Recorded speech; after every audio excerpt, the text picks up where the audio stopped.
Assalamualaikum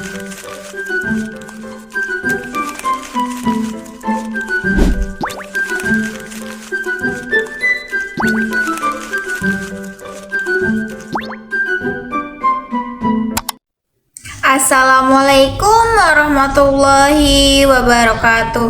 Halo semuanya, perkenalkan nama saya Itanita dari program studi Bimbingan dan Konseling Islam semester 5 dari kelas E. Dalam video ini saya akan membahas beberapa penjelasan tentang ITP, mulai dari administrasi, olah data, dan juga nanti hasilnya. Jadi simak terus ya. Assalamualaikum warahmatullahi wabarakatuh. Selamat siang teman-teman semuanya. Semoga kita semua dalam keadaan sehat dan tetap semangat ya. Sebelumnya izinkan saya memperkenalkan diri terlebih dahulu. Perkenalkan, nama saya Itanita dari program studi Bimbingan dan Konseling Islam UIN Sultan Maulana Hasanuddin Banten. Jadi di kelas 10E kali ini kita akan melaksanakan pengisian inventory tugas perkembangan atau biasa disebut dengan ITP.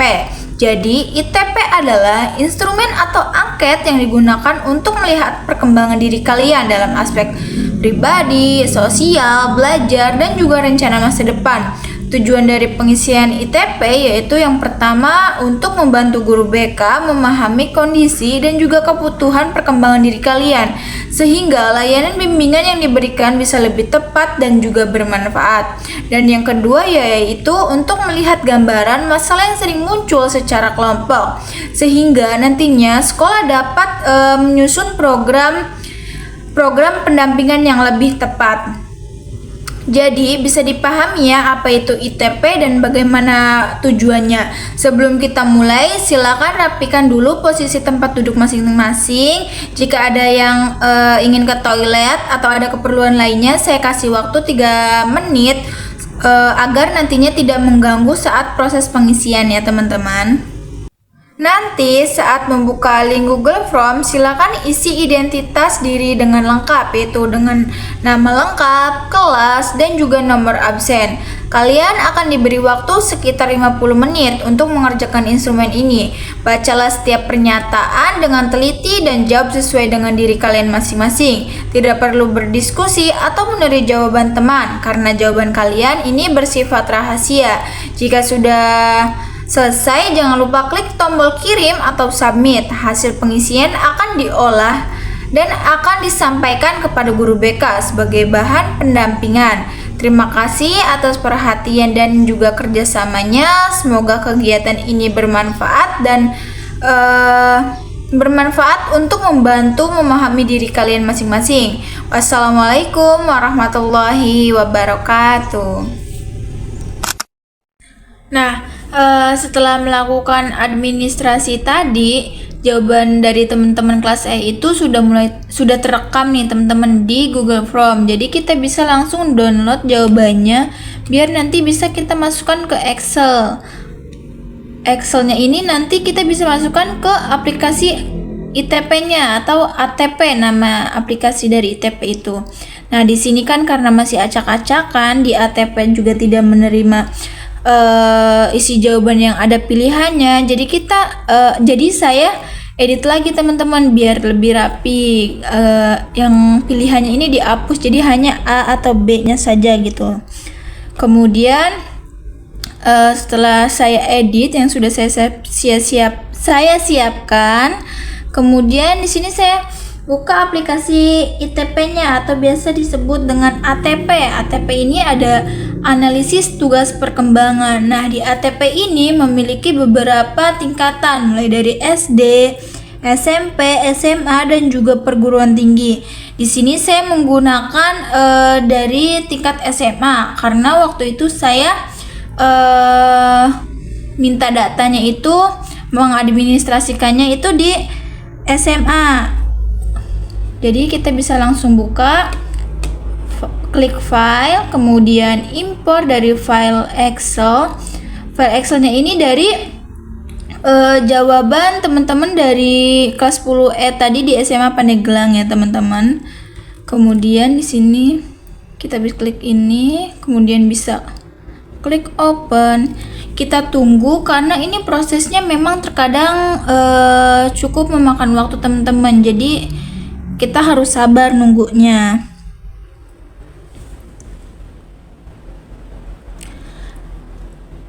Ini masih loading ya teman. Nah, jika sudah seperti ini berarti datanya itu sudah masuk ya teman-teman. Kita bisa langsung ke klik eksekusi.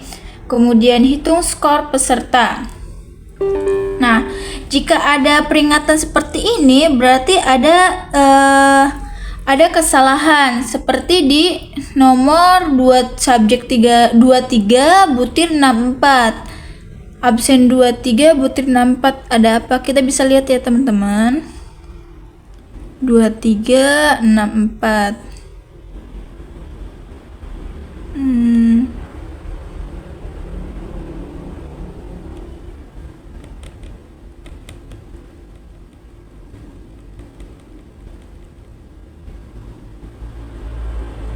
Nah, di sini berarti di absen 23 ini malah kedeteksi aplikasi ATP-nya itu huruf S, padahal di absen 23 pasti nggak ada, di Google Form-nya kan nggak ada S. Karena ini emang terjadi kadang kesalahan, jadi kita bisa langsung edit sendiri secara manual ya teman-teman. Kita bisa lihat jawaban dari Excel-nya. Nah, nih. Ini jawabannya D berarti teman-temannya. Kita bisa langsung edit jawabannya D. Nah, karena tidak bisa langsung diedit, kita edit ganti. Kita bisa klik ini dulu teman-teman agar bisa diedit. Nah, kemudian kita bisa langsung klik, kita ganti huruf D. Nah, jika sudah, kita langsung ke eksekusi, hitung skor. Jika tidak ada peringatan kayak tadi, berarti itu datanya udah bisa kita lihat ya. Di sini kita melihat ke analisis kelompok dulu. Ke analisis kelompok saja karena saya akan menganalisis kelompok saja teman-teman. Di sini klik analisis kelompok. Nah, di sini sudah muncul, berarti itu datanya sudah masuk dan sudah valid ya teman-teman. Di sini ada profil kelompok, distribusi frekuensi aspek, distribusi frekuensi konsistensi, kemudian ada 8 butir tertinggi dan juga 8 butir terendah. Nah, di sini nanti saya akan jelaskan satu persatu, mulai dari profil kelompok terlebih dahulu. Di profil kelompok ini memiliki garis batang, yaitu ada gambar hijau dan juga kuning. Garis hijau ini merupakan aspek-aspek yang ada di ITP atau inventory tugas perkembangan. Itu ada 11 aspek teman-teman. Nah, garis kuningnya ini adalah rata-rata, kayak itu mas skornya gitu teman-teman. Nah, jadi di aspek 4, 5, 6 dan juga 11 ini sudah melewati garis kuning atau melewati rata-rata, berarti itu udah bagus ya teman-teman. Sedangkan yang masih di bawahnya itu berarti masih kurang. Nah, yang kurang ini yang nantinya yang akan diberikan layanan.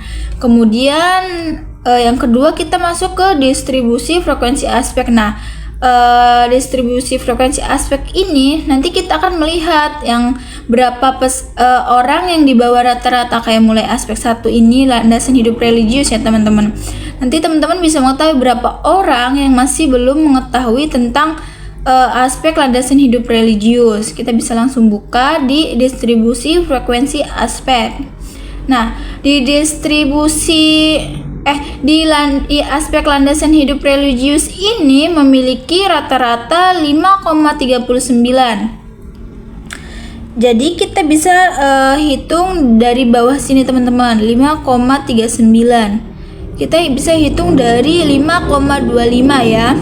Yaitu ada 4 tambah 5, 9, 9, 12, 12 tambah 3 berarti 15. Berarti ada 15 orang teman-teman yang masih di bawah rata-rata atau yang butuh penanganan, yang belum mengetahui tentang landasan hidup religius dari 33 peserta. Kemudian yang aspek yang kedua yaitu ada landasan perilaku etis. Nah, di landasan perilaku etis ini rata-ratanya yaitu ada 5,57.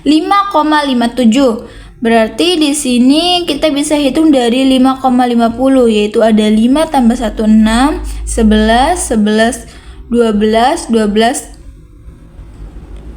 tambah 3 itu ada 15. Berarti ada 15 orang yang masih di bawah rata-rata. 15 orang ini dari 33 teman-teman. Jadi sisanya itu udah cukup bagus gitu. Kemudian kita lanjut ke aspek ketiga. Ada aspek ketiga itu ada kematangan emosional. Nah, di kematangan emosional ini memiliki rata-rata ada 5,65. Kita bisa hitung dari 5,50 ya teman-teman. Berarti ada 9, 10, 12. Ada 12 orang dari 33 peserta yang masih di bawah rata-rata. Selanjutnya yaitu ada kematangan intelektual. Di aspek kematangan intelektual ini memiliki rata-rata 6,21. Nah, di sini karena tadi di profil kelompoknya tinggi nih, kita bisa lihat ya teman, kita lihat kembali di profil kelompok kematangan. Nah, di sini berarti udah bagus nih teman-teman. Berarti hanya ada beberapa orang saja yang masih di bawah rata-rata. Kita bisa lihat di tadi. Nih, 6,21. Berarti kita bisa hitung dari 6. Dari 6,25, yaitu ada 7, 11, 11, 11, dari 6,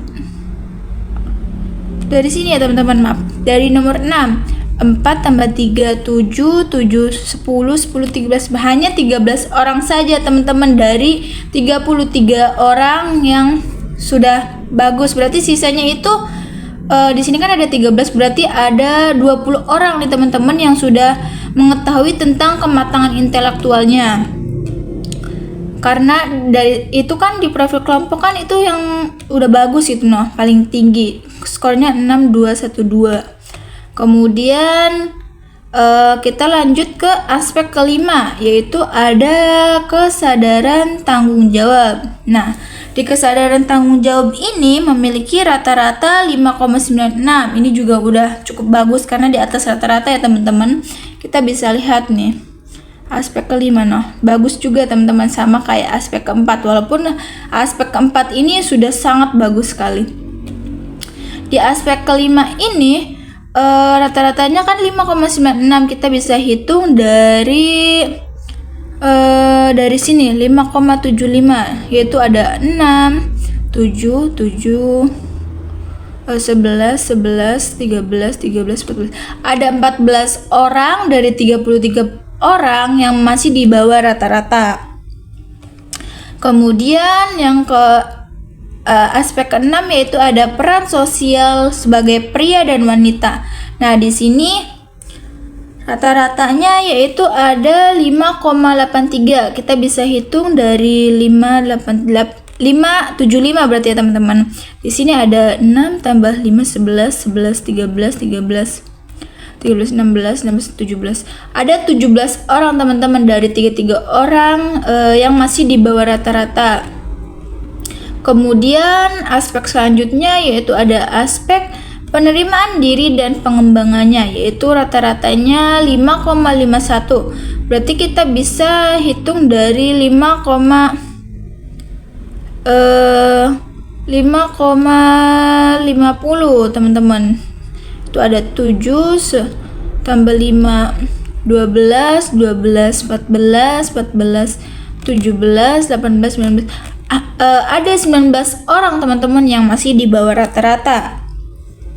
Selanjutnya yaitu ada aspek ke-8, ada kemandirian perilaku ekonomis, yaitu rata-ratanya 5,42. Di sini kita bisa hitung dari 5,42, berarti di sini 5,25 ya teman-teman.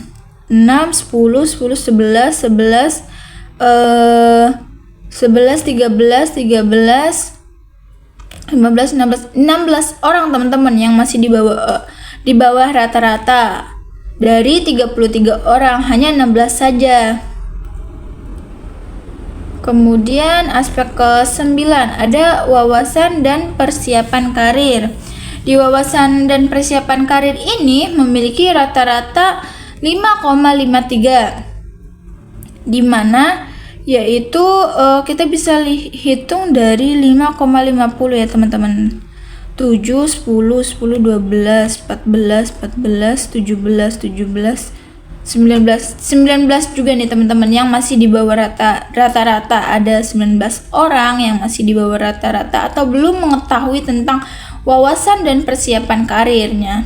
Kemudian aspek yang 10 yaitu ada kematangan hubungan dengan teman sebaya, yaitu memiliki rata-rata 5,58. Di sini kita bisa hitung dari 5,50 ya teman-teman. 5,50 yaitu 6, 10, 10, 17, 18 orang yang masih di bawah rata-rata.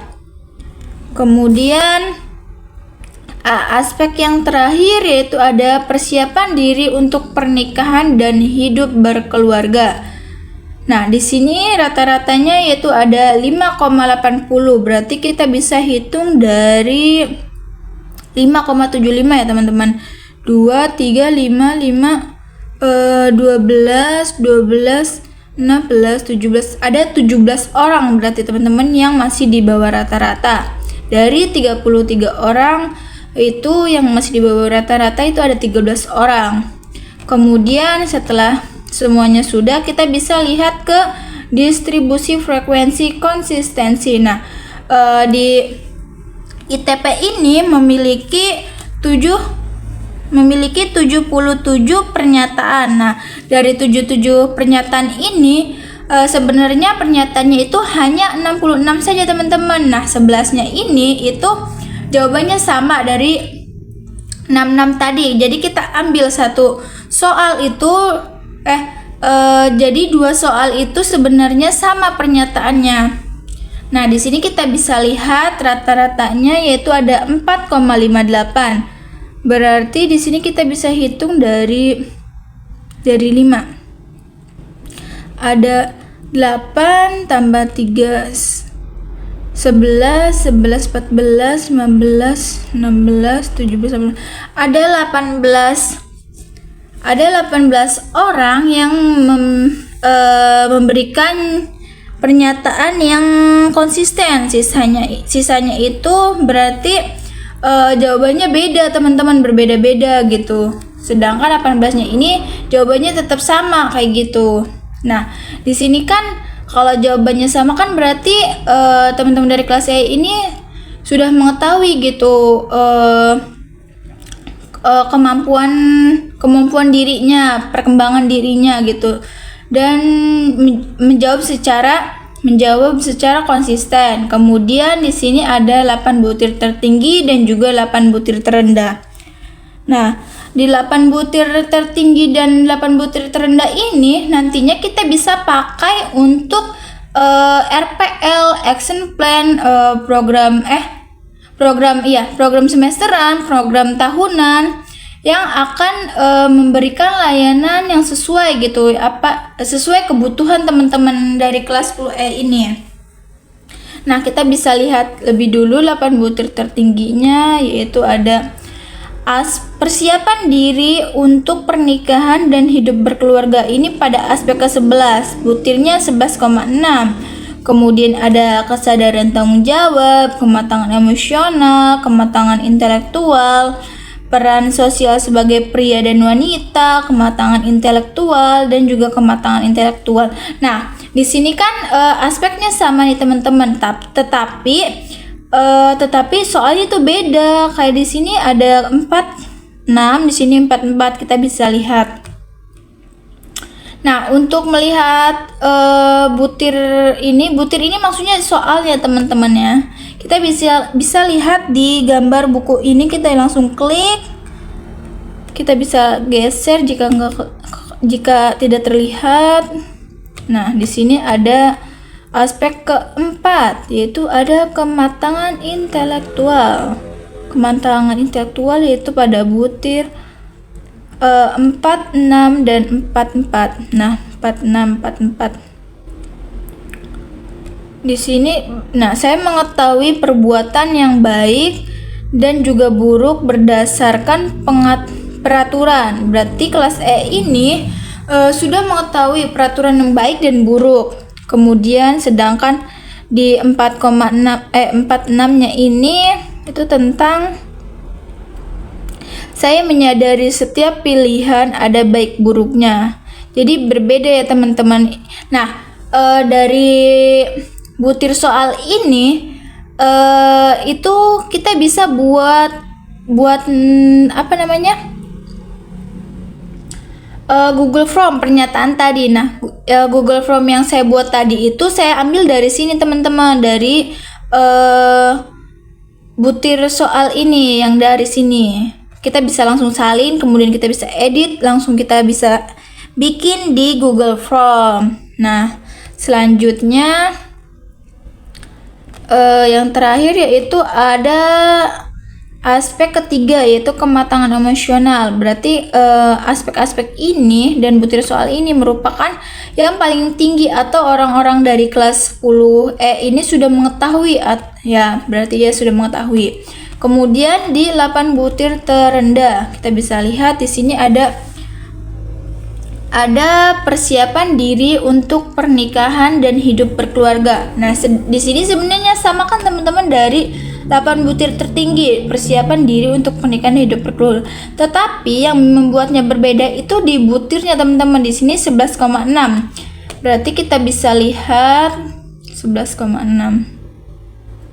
Klik ini, kemudian klik ini 11,6 kan tadi. Nah, di sini ada saya kira pria dan wanita mempunyai hak yang sama dalam hubungan pernikahan. Nah, berarti di kelas 10E ini sudah mengetahui nih apa yang menjadi hak sebagai pria dan wanita dalam hubungan pernikahan. Tetapi dalam butir terendah, klik OK dulu. 8 butir terendah pada 11,3. Kita bisa lihat 11,3. Nah, di sini saya ingin mengetahui makna dan tujuan hidup pernikahan. Nah, berarti di kelas 10E ini belum mengetahui makna dan tujuan pernikahan teman-teman. Kalau tadi itu berarti sudah mengetahui, kalau ini berarti belum. Kalau misalnya butir terendah. Kemudian di sini ada landasan hidup religius. Nah, ini kan sama aspeknya, tetapi yang membuat beda itu dari butirnya teman-teman. Kemudian ada kesadaran tanggung jawab, kemandirian perilaku etis, kemandirian perilaku ekonomis, penerimaan diri dan pengembangannya, kematangan emosional, dan penerimaan diri dan pengembangannya. Nah, dari 8 butir terendah ini nantinya kita bisa buat untuk action plan, kemudian program semesteran, tahunan, dan juga RPL. Nah, di sini saya sudah siapkan action plan, program semesteran, tahunan, dan juga RPL-nya. Nah, dari 77 pernyataan saya ngambilnya dari 8 butir terendah dan juga 2 butir tertinggi. Nah, di sini kan untuk memberikan layanan ini bukan hanya untuk memberikan pemahaman saja, tapi untuk memberikan pengembangan juga teman-teman. Di sini dari 77 pernyataan itu saya hanya melihat ada bidang pribadi, karir, dan juga sosial. Kemudian ada salah satu contohnya yaitu ada agar peserta didik merasa bangga terhadap bentuk fisik dirinya sendiri, yaitu saya memberikan strategi layanan yaitu informasi kelasnya tadi yang sudah saya sebutkan, yaitu ada 10E. Terus ada materinya, yaitu menumbuhkan rasa percaya diri tanpa membandingkan diri dengan orang lain. Metodenya saya menggunakan role playing, medianya infocus, PPT, video inspiratif. Kemudian evaluasinya yaitu ada siswa dapat menghargai perbedaan fisik antara dirinya dengan orang lain. Nah, di sini saya kan ada 10 permasalahan, 8 permasalahan dan 2 yang ingin saya kembangkan. Kemudian di sini juga saya sudah membuat program semesteran. Di sini saya kan hanya pada bidang pribadi, sosial dan juga karir. Kemudian di sini ada program tahunan yang sudah saya buat ini. Kemudian ada RPL-nya. Nah, RPL-nya ini saya hanya membuat 1 dari 10 permasalahan tadi. Di sini saya ngambilnya dari masalah yang tertinggi, teman-teman. Di sini ada layanan informasi. Nah, layanan informasi ini merupakan termasuk dari bimbingan klasikal, yaitu ada strategi layanannya, yaitu ada layanan informasi, bidang layanannya itu pribadi, topik layanannya itu penerimaan diri dan pengembangannya. Kemudian fungsi layanannya itu pemahaman, karena di sini kan teman-teman dari kelas saya ini kan masih belum mengetahui gitu. Jadi saya di sini hanya memberikan pemahaman saja. Kemudian tujuan umum dan tujuan khusus. Tujuan umumnya itu agar peserta didik dapat menerima kondisi fisik dirinya sendiri. Kemudian tujuan khususnya yaitu peserta didik dapat menyadari keunikan dan perbedaan fisik antara dirinya dan orang lain. Kemudian peserta didik dapat menunjukkan sikap menerima dan bersyukur atas kondisi fisik yang dimiliki. Kemudian yang terakhir yaitu ada peserta didik dapat meningkatkan kepercayaan diri dalam berinteraksi dengan orang lain tanpa merasa rendah diri terhadap kondisi fisiknya. Kemudian maaf ya teman-teman karena kegulir. Kemudian di sini ada sasaran layanan. Nah, sasaran lainnya kan tadi pada kelas 10 di SMA N2 Pandeglang. Materi layanannya ini kita bisa ambil dari action plan tadi, teman-teman. Nah, waktunya ini 2x45. Karena saya hanya memberikan 2 kali pertemuan saja, jadi saya di sini selama satu pertemuan itu hanya 45 menit. Sumbernya itu dari buku, kemudian metode tekniknya itu journaling dan diskusi, kemudian media alat buku, pulpen dan PPT.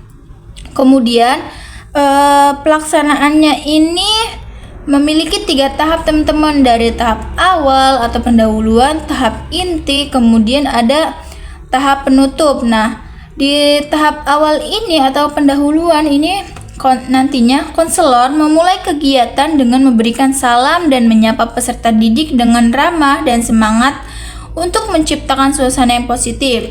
Kemudian yang kedua yaitu ada konselor menyampaikan tujuan khusus kegiatan.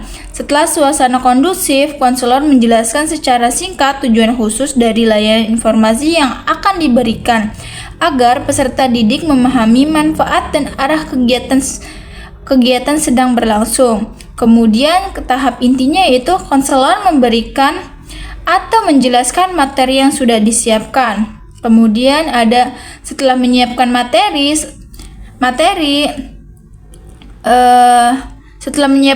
selesai, konselor membuka sesi diskusi.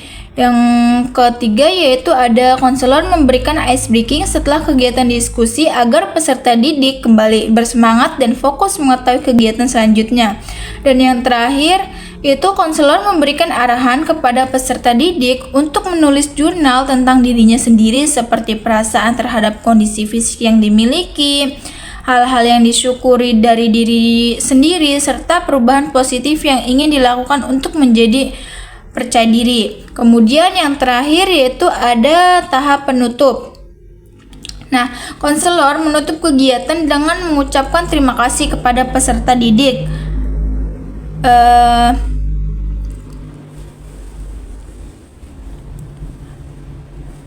Kemudian yang kedua ada menyampaikan jadwal pertemuan berikutnya. Karena kan di sini saya membuat program 2 kali 45 menit. Berarti ada perjanjian lagi di pertemuan awalnya ini untuk pertemuan kedua. Nah, serta yang terakhir itu mengakhiri kegiatan dengan salam dan berdoa bersama.